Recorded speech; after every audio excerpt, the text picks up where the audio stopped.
I spent 31 years working as a family court paralegal. I typed up restraining orders. I filed emergency custody motions. I sat across from women who couldn't stop shaking long enough to sign their own names. I thought I understood what abuse looked like. I thought I would recognize it anywhere. I did not recognize it in my own daughter's home for nearly 2 years. That is the part that still keeps me up sometimes. Not the anger. I've made my peace with the anger. It's the 2 years. It's all the Sunday dinners I sat at that table and told myself I was imagining things. My daughter's name is Hazel. She was 29 when she married her husband, a man I will call my son-in-law, because that is all I am willing to call him now. His name was Aaron. He was 34. He had a good job, project manager at a civil engineering firm in Columbus, Ohio, where they'd been living since Hazel finished her master's degree. He drove a clean car. He remembered birthdays. The first time he met me, he brought flowers and asked me questions about my work, like he was genuinely interested. He held Hazel's hand when they walked. He looked at her like she was the most important person in the room. I liked him. That is hard to say out loud, but it's true. I liked Aaron before I understood what Aaron was. Hazel called me every few days when they were dating. We had always been close. It was just the two of us for most of her childhood, after her father passed when she was 11. She called me to tell me about her day, to complain about traffic, to read me menus when she couldn't decide what to order. When she started dating Aaron, she still called. But after about 6 months, something small shifted. The calls got a little shorter. She laughed a little more carefully. I noticed. I told myself it was the natural pull of a new relationship, a woman in her late 20s building a life with someone. I told myself that was healthy. I told myself a lot of things. They got engaged after 1.5 years. The ring was beautiful. Hazel sent me a picture, and her face in that photo was wide open and genuinely happy, and I held on to that photo for a long time afterward, when everything else started to make me doubt what I had seen. The wedding was in October. Small ceremony outside Columbus, maybe 80 people, Aaron's mother. I will call her what she was, which is a woman I deeply misjudged. Sat in the front row in a burgundy dress and cried when they said their vows. She hugged me afterward and said, "We're family now." I believed her. The first year of the marriage I visited 4 times. Hazel and Aaron had a nice townhouse in a suburb called Westerville. There was a farmer's market on Saturdays. They had a dog, a big, gentle lab mix named Biscuit, and whenever I came, Aaron would cook. He was a good cook, actually. He made everything look effortless, and he was very calm in the kitchen, and I remember thinking, he's a steady man. My daughter has a steady man. The second time I visited, Hazel made an offhand comment about a job opportunity she'd been looking at, a position at a non-profit in Cleveland she was excited about. Before she finished the sentence, Aaron laughed. Not a cruel laugh. A quiet one. He said, "You've mentioned that 3 times this week. I think you might be a little obsessed." And then he turned back to cutting vegetables, like the conversation was over. Hazel stopped talking about the job. I watched her face in the 2 seconds between his laugh and her silence, and something moved through me that I couldn't name. I filed it. I kept eating. I told myself couples tease each other. By the time they'd been married 18 months, the calls had become weekly instead of daily. When I called and Aaron was home, Hazel sounded like she was talking with one ear on the room. She still said she was happy. She still said things were good. But the shape of the words was different. She chose them more carefully. There was a delay, just half a second, before she answered certain questions. Like she was measuring. I asked her once, directly, if everything was all right. She said, "Mom, you worry too much."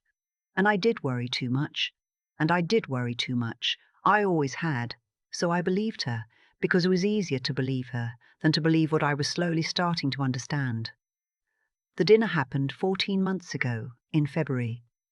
Aaron's mother was visiting from her home in Dayton, about an hour and a half southwest. She came a few times a year, and on those visits, the household ran on her preferences. What they ate, where they sat, what was discussed. The first time I met her, she had been pleasant enough. The second time, I noticed she had a way of redirecting every conversation back to her son, not aggressive about it, almost gentle. She just quietly made him the center of gravity in every room. I drove up on a Friday.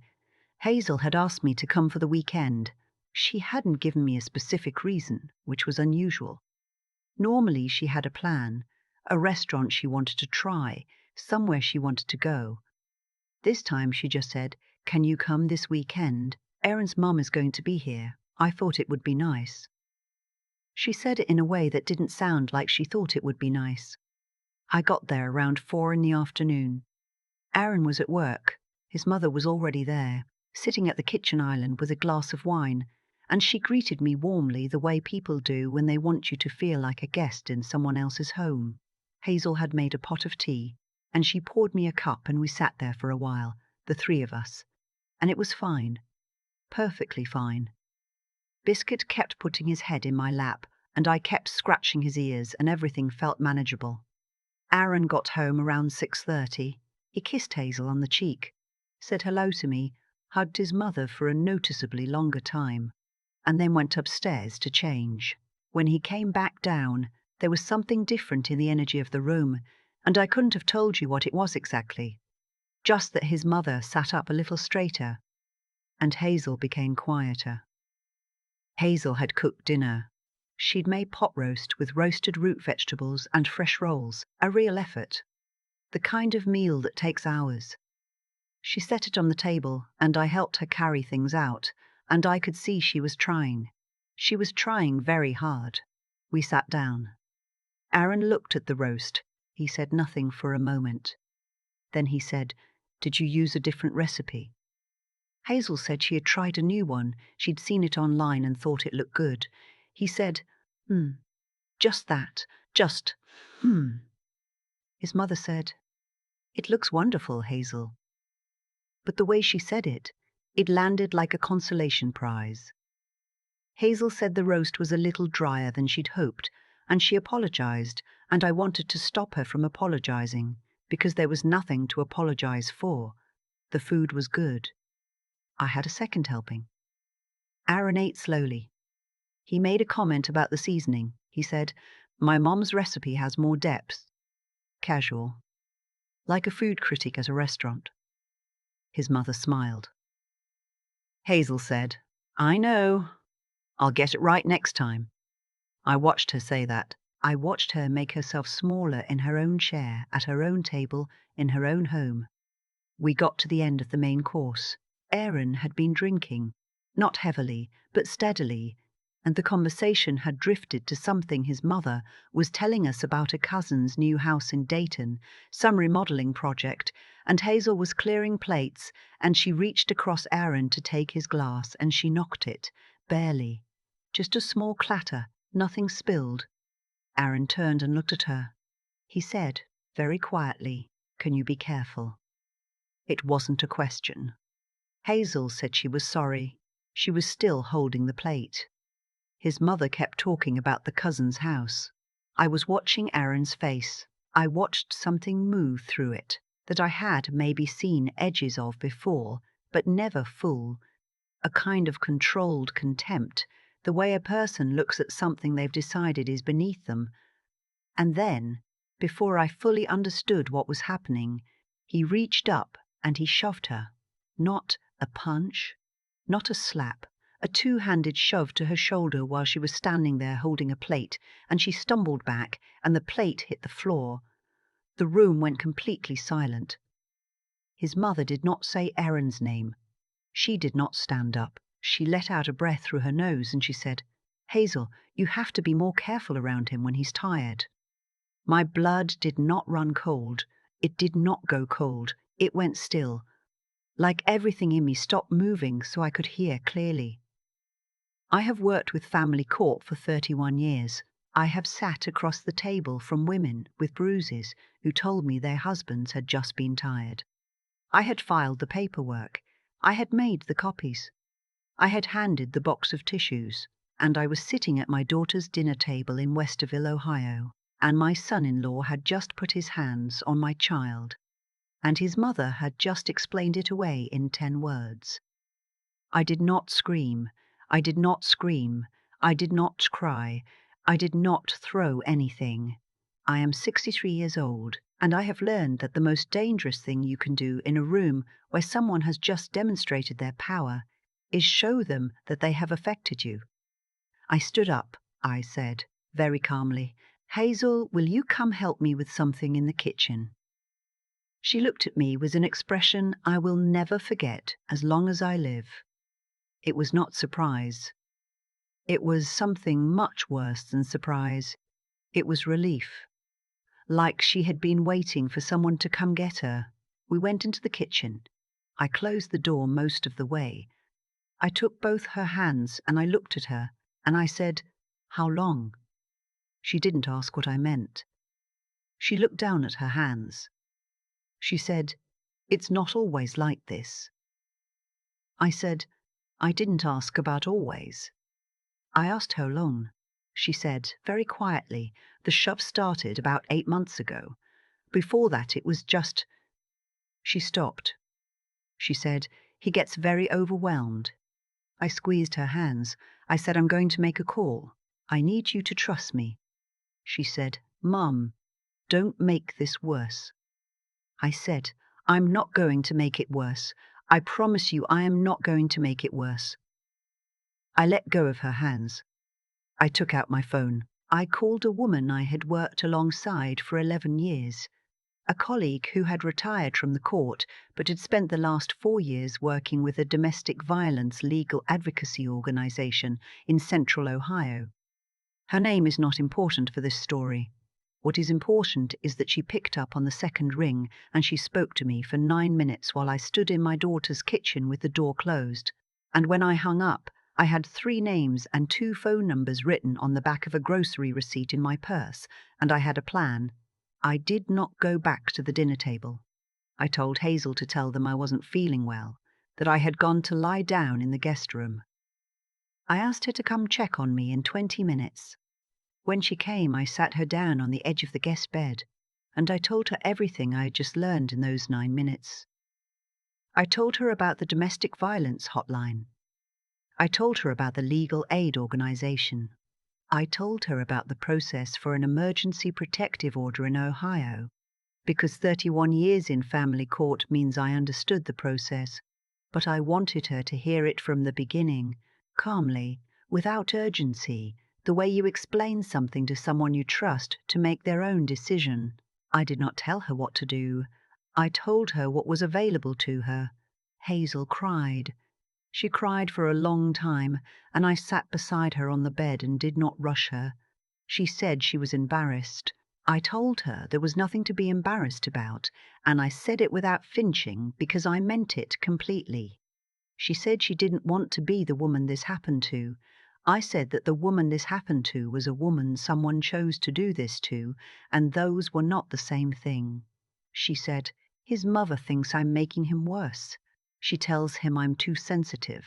I said, "I know." She asked me what I thought she should do.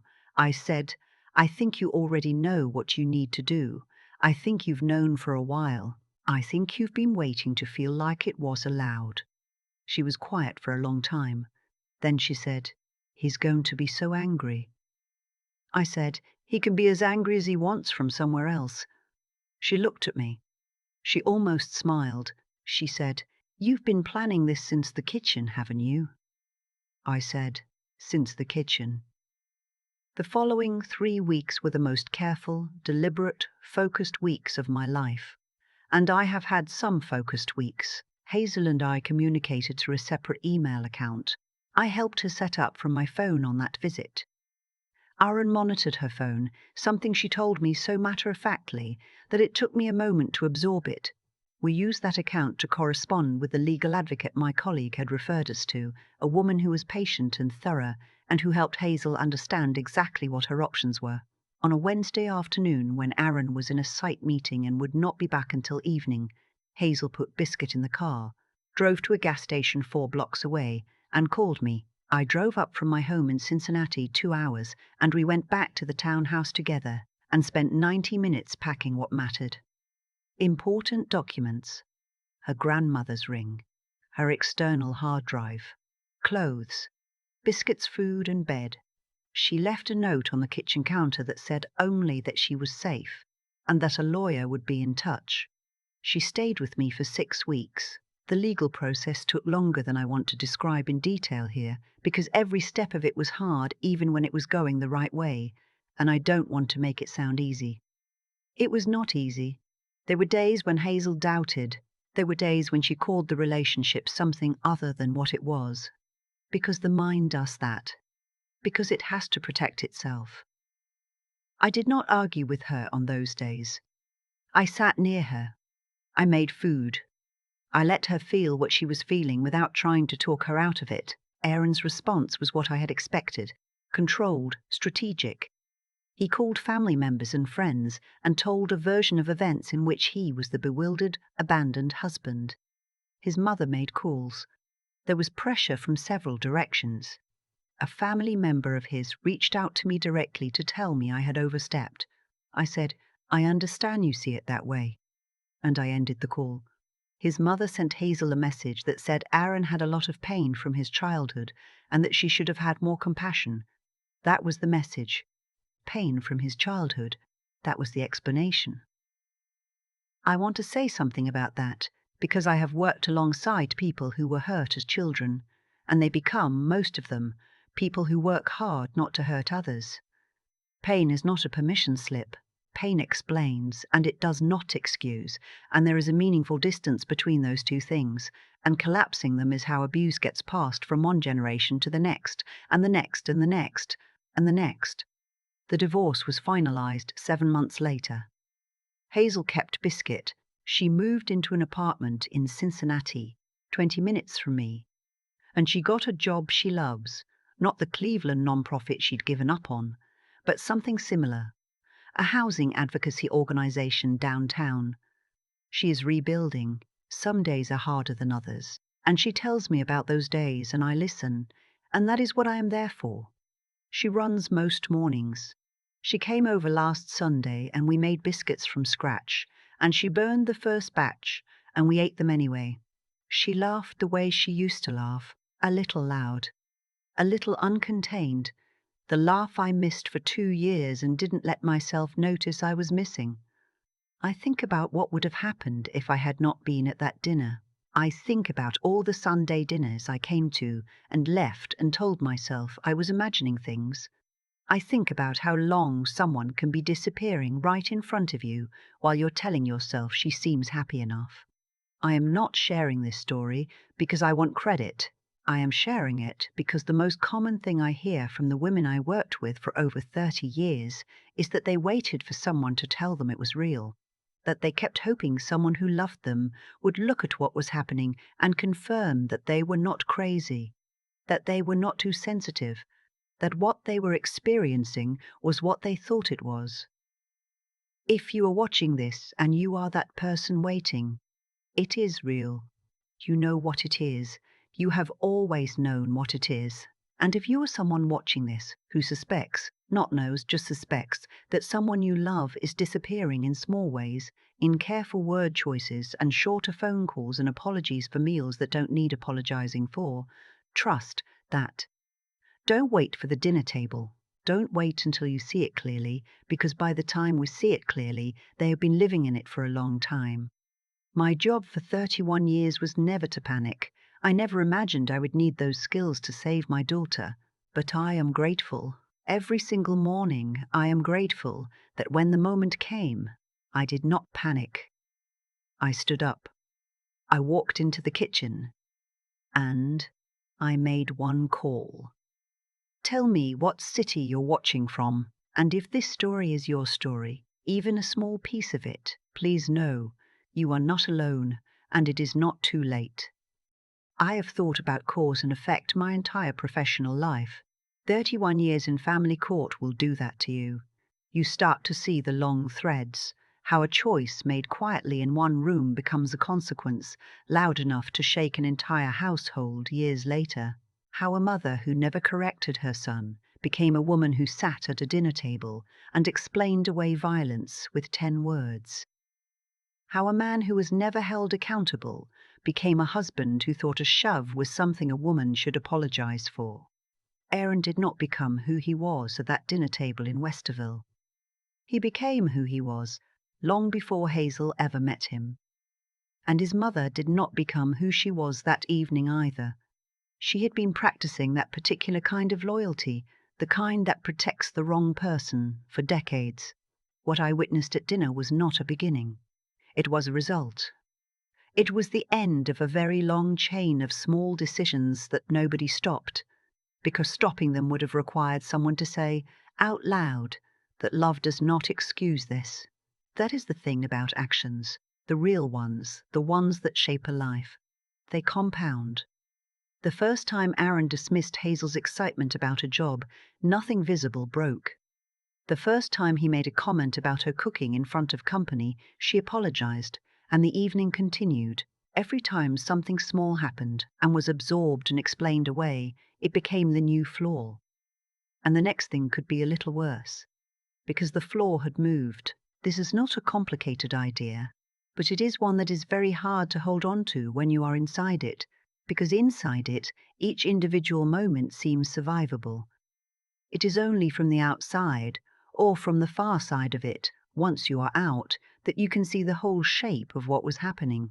I want to say something about what I did and what I did not do, because I think it matters. I did not rescue Hazel. I want to be clear about that. I made a call and I sat with her and I gave her information and I helped her pack a bag. But Hazel walked out of that house on her own 2 feet. She made the decision. She'd been making the decision in pieces for months before I ever arrived at that dinner. She just hadn't had anyone confirm that the decision was allowed. That is what I keep coming back to. The courage was hers. It always was. What she needed was not someone to act for her. She needed someone to sit across from her and not flinch, to look at what was real and call it real. There is a kind of strength that only gets activated when someone who loves you treats you like you are capable of handling the truth. I think about the version of that evening where I said nothing, where I went back to the dinner table and finished my meal and drove home on Sunday and called Hazel on Tuesday and told myself she seemed okay enough. I know that version exists because I had been living it for months before that dinner, and I know how it ends because I have held the paperwork from how it ends. Hazel is not a cautionary tale. She is a person who survived something, and she is rebuilding with intention and with honesty and with the kind of clarity that only comes from having seen yourself clearly on the other side of something hard. She burns the first batch of biscuits and laughs about it. That laugh is not nothing. That laugh is everything. What I hope anyone takes from this, anyone watching, anyone sitting with something uncomfortable that they have been calling something else, is that your instincts are not your enemy. That quiet thing that has been telling you something is wrong has been right the whole time. And the strength you need to act on it is not something you have to find from outside yourself. It is already there. It has been there, waiting for you to decide it was allowed.